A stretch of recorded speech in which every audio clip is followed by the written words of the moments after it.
Hi, this is Ibadi X from the Candid Frame, and today I want to talk about portraiture. This morning I had the opportunity to interview a photographer, Michelle Mossman, who's been doing an incredible series of portraiture. You'll be listening to her interview in a couple of weeks on the Candid Frame podcast. But it gave rise to the thought of what really makes a really good portrait. And there are a lot of portraits that people have uploaded to the Flickr pool. And one of the things that I was looking for was not just a portrait that was nicely lit or that had a real interesting character or face. I was looking for that little extra something that I think I'm always trying to pursue in my own portrait. And it's really hard to put your finger on it sometimes, but you know it when you see it, or at least I know it when I see it. So I went through the pool of images here and tried to choose images where I felt like these were portraits that had that little something, and to see whether through evaluating these images and talking about them, whether I might be able to sort of nail down what that is. So let's get started. We have this wonderful image by Fabien of this fellow here. He says he's a hip-hop street dancer, which he shot with a Canon 5D with a 50, and he used some lighting here. He used one of these inexpensive Chinese flashes on a light sphere, which he positioned the upper left right hand side of the upper face with a wireless trigger. So that gives that nice little spot of light on the face here. And I really like the lighting here on the subject's face, but take a look at what's happening in the rest of the frame here. We have some sort of background here, which we're not really clear exactly what it is, but it helps focus our attention on his face and his eyes. And it's his eyes that really make the image for me, because he's not looking directly at the camera. And he doesn't appear to be emotionally engaged in any specific way. He's not smiling. He's not angry. He just seems to be very, very present, as if he's, spending time in his own thoughts. And it's a very quiet portrait, but it's one of those portraits that really just grabbed my attention.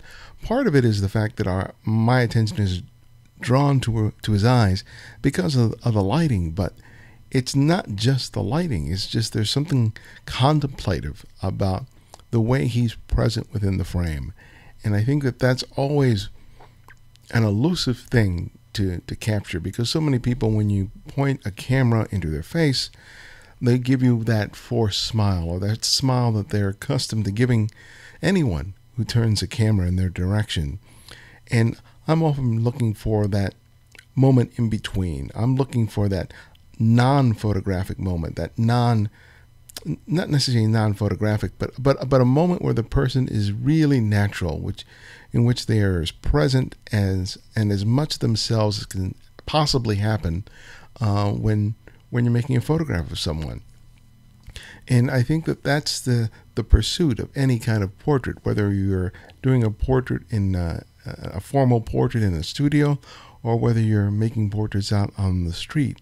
You're always trying to capture something about that subject that not only says something about them, but says something about you as the photographer. A lot of people would see a subject who isn't looking directly at the camera, and they would say, "Oh, why don't you turn your eyes towards me and smile?"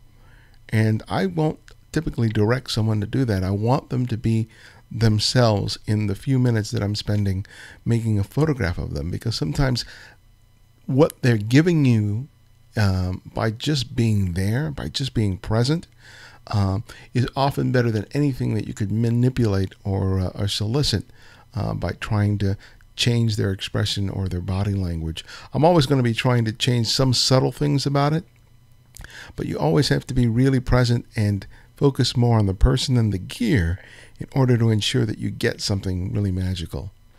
Here's a portrait by Peter Grifoni, and he's been doing a series of portraits on strangers, and he has a nice description here of how he encountered this fellow and the story behind the portrait. And in this shot, let's see what he don't see any technical info here, but anyway, he does explain that he found a place of open shade, and his wife used a reflector in order to control the light. So the lighting here is really, really great. A reflector and open shade for me is just like my go-to sort of light source and setting for a photograph, because you can do some remarkable stuff even if you don't have flash and strobe and all those other things. But look at what's happening with the eye contact there. He's not just looking at the camera, but he's giving the camera something. The way his glasses are just hanging at the end of his nose, and just the focus that he has, the concentration that he has. He's really giving the photographer something than just standing there for a photograph. And there's character there, obviously, in his face, but there's again, like the other shot, there is a presence here that's happening that Peter so aptly captures in the shot.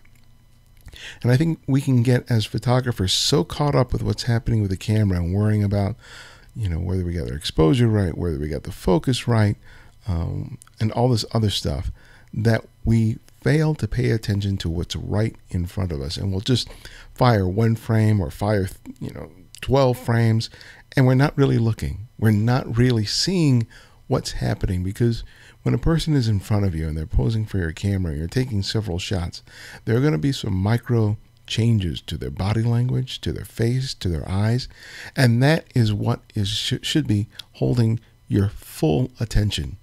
Your camera should be such an extension of your eye and your hand that once you take that initial shot, you're not focused on that at all. You're not chimping. You're not having to tweak anything. You just kind of get that first shot, make any adjustment that you need to in terms of exposure or white balance, and then focus like a laser on your subject. Because your subject is surrendering a lot of control to you, whether you know them or not, when you make a portrait. And when you're focused on every little detail in that exchange, you can capture moments like this. And the image works really well for a lot of aesthetic reasons, because of the clean background, how the hat and the dark jacket end up framing his face. Even the glasses help guide us directly to his eyes here. There's a lot of technical stuff here that Peter is just nailing and doing right, which every photographer should strive and do. But that little extra something that I'm talking about only happens when you're fully engaged with your subject and you're paying attention. Otherwise, you're leaving the one critical thing to chance, and you really can't do that. Here's an image by Arif Jadeh, and this is a triptych. And I liked the variety of different expressions that they got here.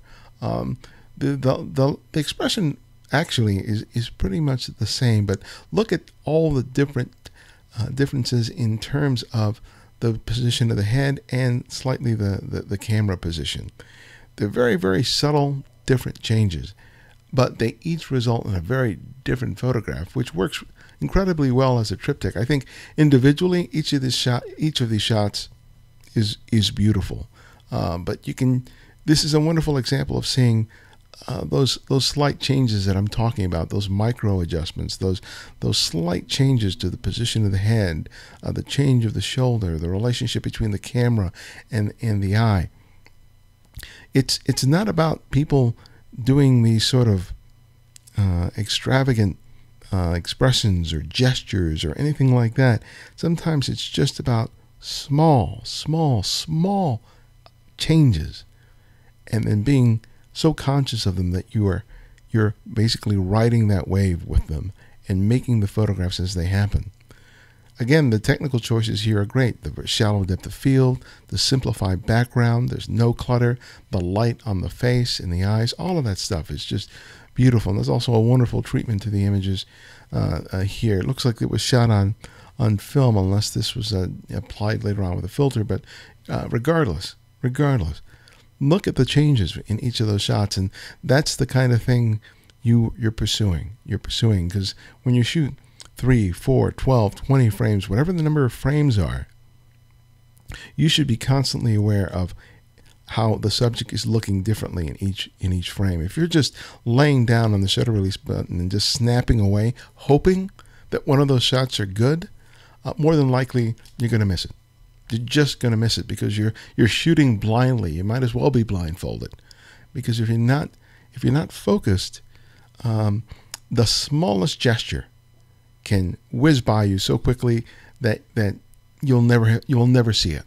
And I think as a photographer, it's incumbent on us to be looking for that and take our time. Don't rush it. Don't lay on the motor drive and shoot frame after frame after frame. You're not looking there. You're just hoping. You're rolling the dice, hoping that the camera gives you something, and instead you need to take control of the camera and your rapport with your subject in order to make that happen. Here's a portrait here by Newport Homie. This girl is just lovely, and I love the expression here. I love her body language, the way she has her hand on her side, the way she's holding something with her left hand, and this expression where she's looking off camera with this bemused smile on her face. I mean, it's just wonderful, wonderful. It's more of a candid portrait, a candid moment that this photographer is capturing. But when I looked at this image, and she just grabbed my attention.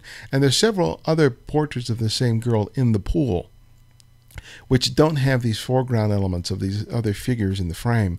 But there was something about the way she is here in this moment that I really love.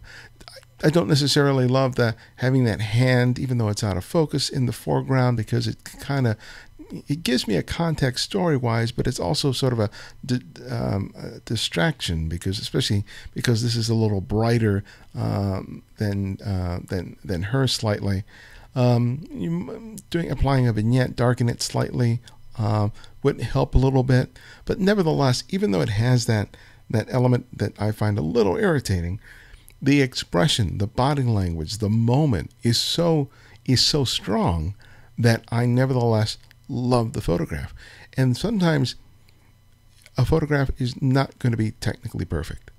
It may be slightly under or overexposed. We may have some distracting elements in the foreground and the background, so on and so forth. But the moment and the expression and the body language of the person overcomes all of that. I have to argue with anyone who would say that this is not a good photograph of this young girl. I think it's a wonderful portrait that captures something of her that a lot of shots that we typically see don't. I mean, we see a lot of pictures of cute kids all the time, not only in the Flickr group here, but anywhere on Flickr, on 500px, on Facebook. But I challenge you to find images that are as engaging as this is. It's not just the fact that she's a pretty little girl, but there's something here, and this is the kind of stuff. This is the kind of fodder that I'm hunting for in a photograph. This is the kind of essence in a subject that I'm hoping to pursue. Here's another portrait of a girl made by David Miller, and here we have just a wonderful expression. Kids smile all the time for the camera. They're expected to, so they often will give us this sort of forced smile. But there's nothing forced about this smile. There's something sincere, honest, innocent.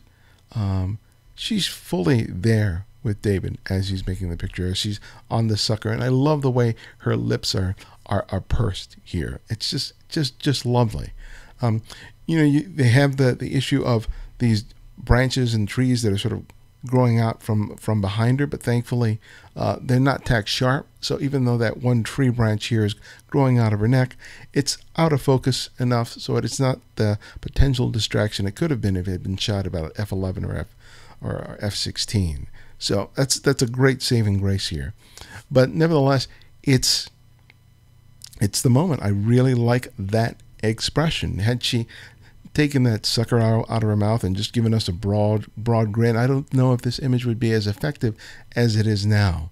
I'm curious about the button. It's really hard to read here, so I'm not sure what that's about. I don't know how much importance the photographer put into the button, or whether or not they just chose not to remove it from the frame. It's a little bit distracting. But again, like with the previous shot, I think about, well, even though that button's in that shot, and even though I don't know what it is, and even though it competes with her face a little for our attention, I'm nevertheless sold by the moment.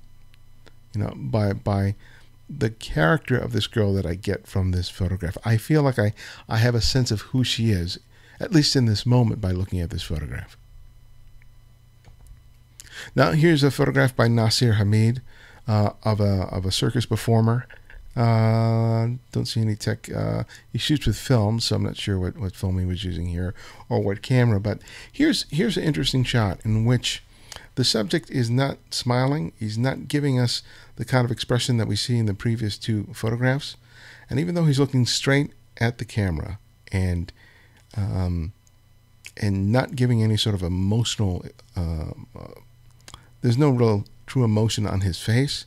There's an intensity there. There's a focus there that is just wonderful. And I think it serves as a great counterpoint to the head of the bear that he has on his shoulder. The bear has more expression on its face than he does, and I like that. I like that the contrast is there, and it's intense. I think that's the apt word for it here. There's an intensity to this fellow that you can see. It's not just because of his hair and the beard that he has on his chin, and his body language. That you look at this guy and you just go, man, he's present. He is there. Him and the photographer are engaged in a moment, and there's something happening. It's not just a person who's just standing there absently looking at a photograph, feeling like, go ahead, take my picture and get it over with. You've seen those expressions in a lot of photographs where people don't give you anything. They just want you to take the picture and sort of and move on. But that's not what I'm feeling here. And look at what everything else that's in the frame here. Again, it's out of focus. We see elements in the frame that could potentially be distracting, but by the limited depth of field, we help minimize that. But that nevertheless gives us a sense of place. We may not immediately be able to tell that this is part of a circus, but we can assume just as a result of the costume that it's associated with something of the like. So we can make the assumption that these other things here in the frame have something to do with his performance in this bear costume. But it's a great shot. And think about the 5 visual draws about brightness, sharpness, contrast, color saturation, all those things, and see how his face possess all of those things and help to draw our eyes directly to him within the frame. It's something I've discussed in previous videos, but this is a great example of one shot that really sort of exemplifies how using all those visual draws results in a very strong and effective portrait. Now here's a portrait by Bill Gekas, who shot this with a Pentax K3. He's using those inexpensive Chinese speed lights, and this is in a softbox. So here's a straight classic portrait. It's simple background. You have a single light source. All of that stuff is happening here, right? And despite the fact that he's got all this technical stuff right, that's not what sells the photograph. It's this person's expression and his body language, and again, the presence that he has in front of the frame. He's not laughing, he's not scowling, but he's present. And there's something about having a subject who's standing in front of the camera, who's there in that moment. And I wish I could find a better way of describing it, but I'm seeing it in these photographs. And I think if you take a look at these images and you take a look at all the other images in the Flickr pool, you'll start seeing that. You'll start seeing that difference between these shots that I'm showing you and a lot of the other shots that we see there.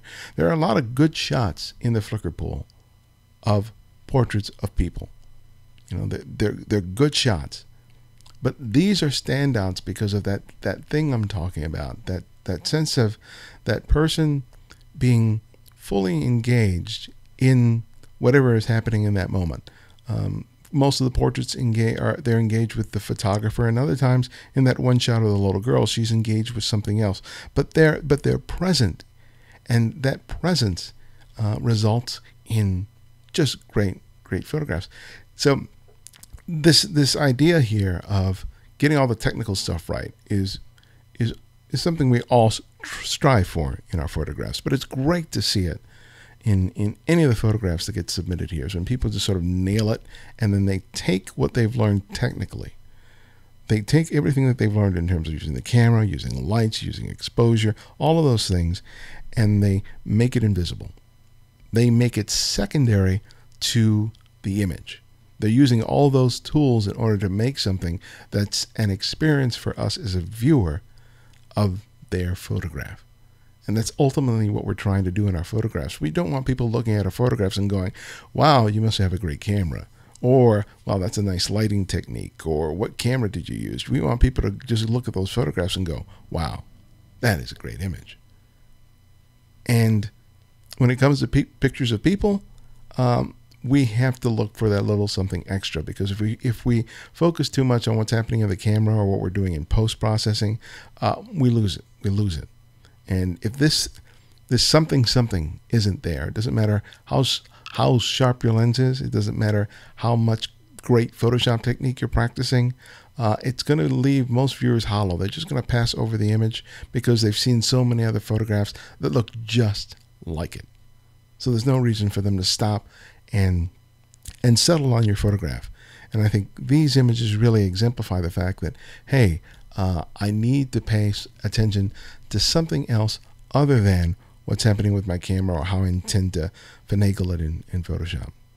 So I don't know if I've even answered the question that I posted at the beginning of this video, but sometimes I don't have answers. Sometimes I'm asking more questions than I'm providing answers. But I'm hoping that it allows you to sort of think about what you are doing with your camera and how you can take it to the next level and what you might want to try to do differently to help make your images something more than they have been in the past, because we always want to grow as photographers and we want to improve as photographers. And I'm hoping that these videos give you sort of a food for thought. So thanks for joining me again. Please, if you guys haven't already, join the Flickr group. All you have to do is ask to join, and you can go ahead and do so, and then start submitting a few images each week. Please don't submit dozens and dozens of photographs. It could be a little overwhelming for me to take a look at. But I go through a lot of images there. I may not be able to comment on a lot of the photographs, but that's what you're here for, to start engaging in each other and commenting on each other's images. And if you've just discovered us by doing a search on YouTube and you've never heard of The Candid Frame, well, you should visit us at thecandidframe.com, where we have interviews with photographers from all over the world, from portrait photographers to photojournalists to nature and landscape photographers, anything you can imagine. But regardless of whether you're interested in a specific genre of photography or not, I think you'll find that every interview has something for you. So thanks for joining me again, and I will see you next time.